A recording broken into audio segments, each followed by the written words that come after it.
"When the well is dry, we know the worth of water," said Benjamin Franklin.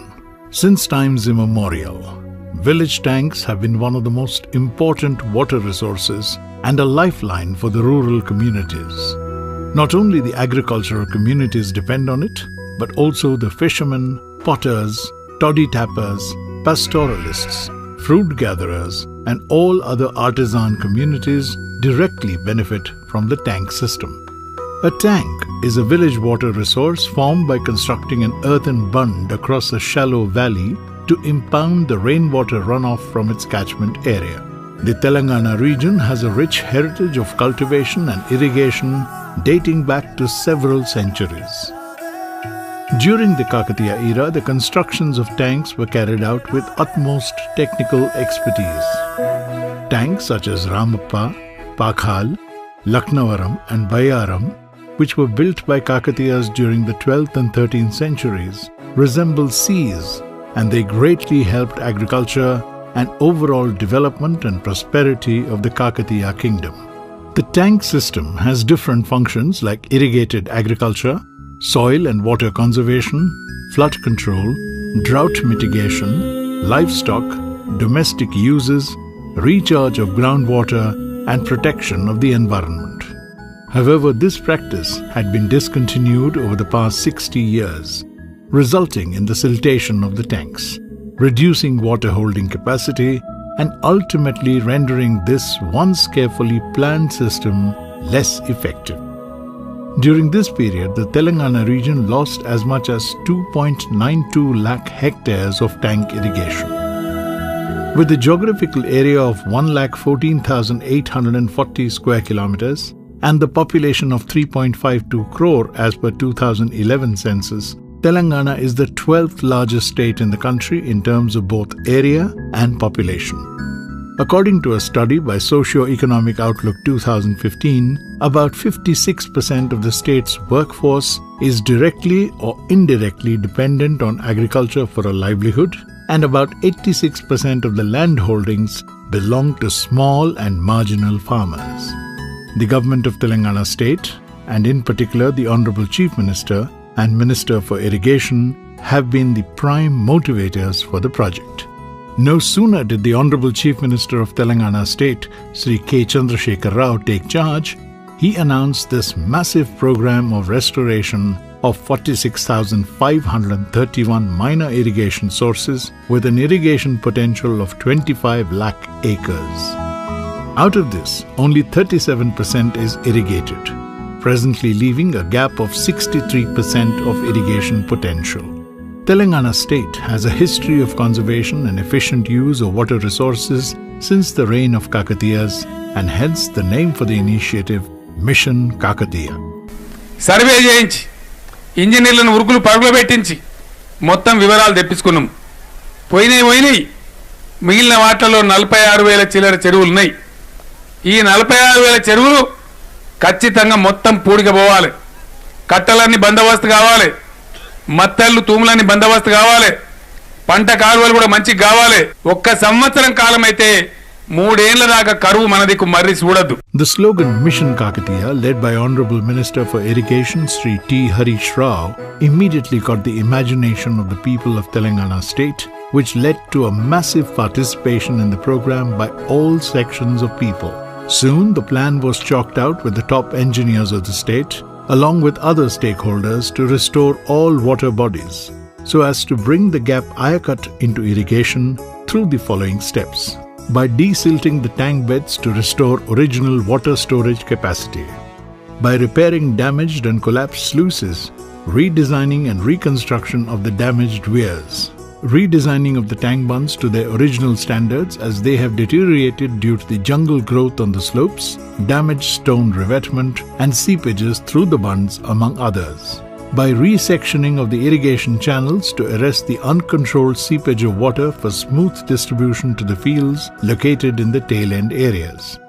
By protecting tank submergence lands from encroachments.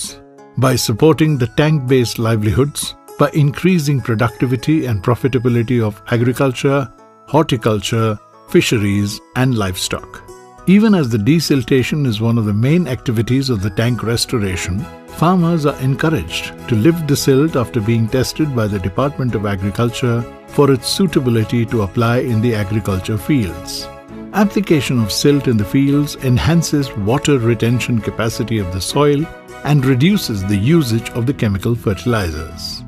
As per the study conducted by ICRISAT in Warangal district, the application of silt resulted in savings on fertilizers and pesticides ranging from 2,500 to 3,750 rupees per hectare in case of cotton. An increase in the yield of cotton was to a tune of 1,000 kilograms per hectare. ఈ చెరువు మట్టి silt పూడిక అనేది చెరువులు రైతులు పొలాలలో తోలడం వల్ల ఆ రైతులు 3 బస్తాల బదులు 1 బస్తే దుక్కి మందు వేయాల్సి వస్తుంది. దానికి రైతుల యొక్క దిగుబడి కూడా ఎక్కువ మొత్తంలో వస్తుంది. As part of the plan, the government has planned to restore 9,306 tanks every year, with an eventual target of restoring all 46,531 tanks in 5 years in a phased manner. During 2014-15, as part of the Phase 1, about 9,000 tanks have been successfully restored. The benefits due to this restoration have also been observed. మా చెరువులో నీళ్ళు వచ్చి కాకతీయ మిషన్లు వచ్చి మాకు మంచిగా జరిగినాయి. మా పశువులకు కూడా మంచిగానే ఉన్నాయి. మా బావులలో కూడా ఊటలు బాగా మంచిగా దిగుతున్నాయి కూడా. The Forest Department has played a supporting role by planting trees with an income potential along the bunds of the tanks such as silver oak and toddy. The Revenue Department has closely worked with various stakeholders by undertaking clear marking of foreshore lands along the tanks. The Groundwater Department has conducted independent research on various impacts of the initiative. A dedicated website for the project has been created to ensure transparency. ఎవరైనా కూడా మీ వెబ్సైట్లో పోయి ఏ చెరువు sanction అయింది, ఎంత amount sanction అయింది, ఆ చెరువు ఫోటో ఎట్లా ఉంది, ఎంత పని జరిగింది, ఎంత బిల్ ఇచ్చారనేది ఎవరైనా చూసుకోవచ్చు. వెబ్సైట్లో అందుబాటులో పెట్టినాం. Complete transparent. The Indian remote sensing satellite has been leveraged to develop a geo database of tanks across the state. A help desk has also been created for the people to complain or get their queries addressed. Once a tank has been identified for rejuvenation, all the details pertaining to the project such as financial information, repairs, quantity of silt to be removed are prominently displayed on the boards. Apart from monitoring the implementation of the project through the web portal, a weekly video conference is conducted by the Honorable Minister Harish to personally monitor the progress of the works. If any individual or an organization wants to contribute to the mission, they can do so by registering on the official Mission Kakatiya website. A lot of people have poured in funds or adopted tanks in their villages. It has now become a people's mission. Tax exemption is being given for the donations made by NRIs. We would like to use this opportunity to show this work in our village as a model for all other villages. To see the quantity of work, the quality of work that is going on here. The success of this mission has become a case study for many organizations like IITs, BITS, NABARD, University of Chicago, and Michigan University, among others. This is probably the first of its kind initiative in the country that attempts to integrate different aspects such as livelihoods, food security, cultural, environmental, technological, institutional, and climate resilient components into a single mission.